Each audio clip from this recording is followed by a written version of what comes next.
कहानी शुरू होती है नेपाल सीमा के पास बसे उत्तराखंड के एक गांव कौशानी घाट से, जहां लोग आज भी कसम खाकर कहते हैं कि जिसने भी यक्षिणी की साधना करने की कोशिश की, उसका अंत नर्क से भी भयावह हुआ।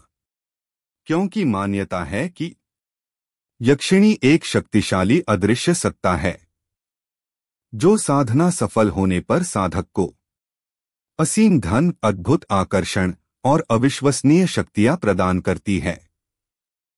लेकिन साधना में एक गलती का परिणाम मौत से भी बुरा होता है। यही कहानी है आदित्य, 32 वर्ष, एक एस्ट्रोलॉजर और तांत्रिक रिसर्चर की, जिसने यक्षिणी साधना करके सब कुछ पाने का सपना देखा, लेकिन उसे वो मिला जो किसी जीवित के लिए सोचना भी असंभव है। आदित्य वर्षों से गुप्त तंत्रों पर रिसर्च कर रहा था। वह विश्वास करता था कि यक्षिणी को साध लेने पर कोई भी पुरुष मानो देवताओं जैसी शक्ति पा सकता है। वह प्राचीन ग्रंथों, तांत्रिकों और गुप्त स्थानों का अध्ययन कर रहा था। हर जगह उसे एक ही चेतावनी मिली, यक्षिणी साधना मत करना, वरना तुम जीवित नहीं लौटोगे। लेकिन महत्वाकांक्षा ने उसके भीतर का डर मार दिया था और उसने तय कर लिया कि वो यक्षिणी साधना करेगा। एक रात अमावस्या, घने जंगलों के बीच स्थित त्रिकूट पहाड़ के पुराने श्मशान में वह साधना के लिए पहुंचा। आकाश काला था, हवा भारी और ठंडी, चारों ओर नीम के पेड़ों की शाखें शरीर छूती हुईं। दूर कहीं कुत्तों के रोने की आवाजें, जैसे मौत की चेतावनी हो। श्मशान के मध्य उसने लाल रंग का एक यंत्र बनाया, आसपास 7 दीपक जलाए और काले लाल धागों से मंत्र मंडल तैयार किया। जैसे ही वह मंत्र जपने लगा, चारों तरफ तेज हवाएं चलने लगीं। दीपक की लौ एकदम नीली पड़ गई और जमीन पर कंपन महसूस होने लगा। मंत्र 108 बार पूरा होने पर आदित्य ने महसूस किया कि उसकी सांसें भारी हो रही हैं, जैसे कोई भीतर से खींच रहा हो। अचानक तापमान गिरकर जमाव बिंदु पर पहुंच गया। चारों दीपक एक साथ बुझ गए और गहरी काली धुंध ने उसे घेर लिया। उसी धुंध से एक स्त्री की आकृति बननी शुरू हुई। लंबे घने बाल, काली साड़ी और शरीर से निकलती आग जैसी चमक। उसके कदम जमीन को छुए बिना हवा में तैर रहे थे। धीरे धीरे चेहरा स्पष्ट हुआ, एक अद्भुत सुंदर दिव्य चेहरा। आंखें गहरी, चमकती हुई आग जैसी, लेकिन उनमें दर्द भी था, अनंत सदियों का दर्द। वह यक्षिणी थी। कानों में आवाज गूंजी, एक ऐसी आवाज जो इंसान समझ ही नहीं सकता, गहरी, सम्मोहक गर्जन जैसी।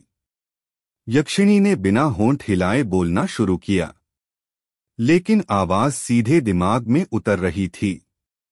साधक, तुमने मुझे बुलाया है। क्या तुम अपने प्राण, अपना मन और अपनी आत्मा का सौदा करने को तैयार हो?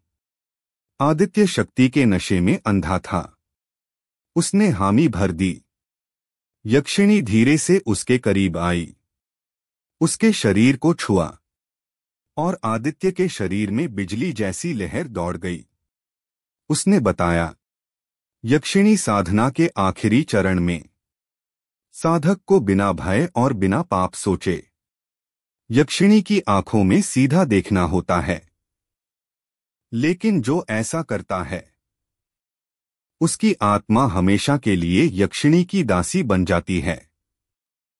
आदित्य ने उसकी ओर देखा और अचानक उसकी आंखों में लाखों रोते हुए चेहरे दिखे, चीखते हुए, जलते हुए, जो यक्षिणी के पिछले साधक थे। उनकी आत्माएं यक्षिणी के अंदर फंसी हुई थीं, मुक्ति की भीख मांगते हुए। यक्षिणी का सुंदर चेहरा अब धीरे धीरे फटने लगा। खून, हड्डियां, जले हुए मांस की गंध। उसकी आंखें लाल जलती हुई कोयले जैसी हो गईं और उसके नाखून छुरियों की तरह बढ़ने लगे। वह बोली, अब तुम मेरे हो। अदृश्य शक्ति से आदित्य का शरीर पत्थर जैसा जम गया। गला बंद हो गया, आवाज गायब। यक्षिणी ने उसकी छाती पर हाथ रखा और उसकी आत्मा को खींचने लगी। आदित्य की आंखें बाहर निकल गईं, चेहरा डर से जमे हुए, और एक ऐसी चीख निकली जो इंसानी कान सुन भी नहीं सकते। सुबह लोग श्मशान गए। वहां एक सूखा हुआ शरीर पड़ा था, जैसे सदियों से बिना पानी के रहा हो। उसके माथे पर नाखूनों से उकेरा शब्द लिखा था, अधूरा। और आज भी त्रिकूट पहाड़ के जंगल में अमावस्या की रात, लाल साड़ी में एक स्त्री दिखाई देती है, धीरे धीरे तैरती हुई और आवाजों में फुसफुसाते हुए। साधक चाहिए जो भी उसे देख ले। कहा जाता है वह कुछ दिनों में पागल या गायब और कभी वापस नहीं लौटता। तो अगर कभी आधी रात आपके पास हवा में स्त्री की मीठी आवाज आए या अचानक चंदन और मोगरे की खुशबू महसूस हो, पीछे मत मुड़ना, क्योंकि शायद यक्षिणी आपकी आत्मा के इंतजार में है।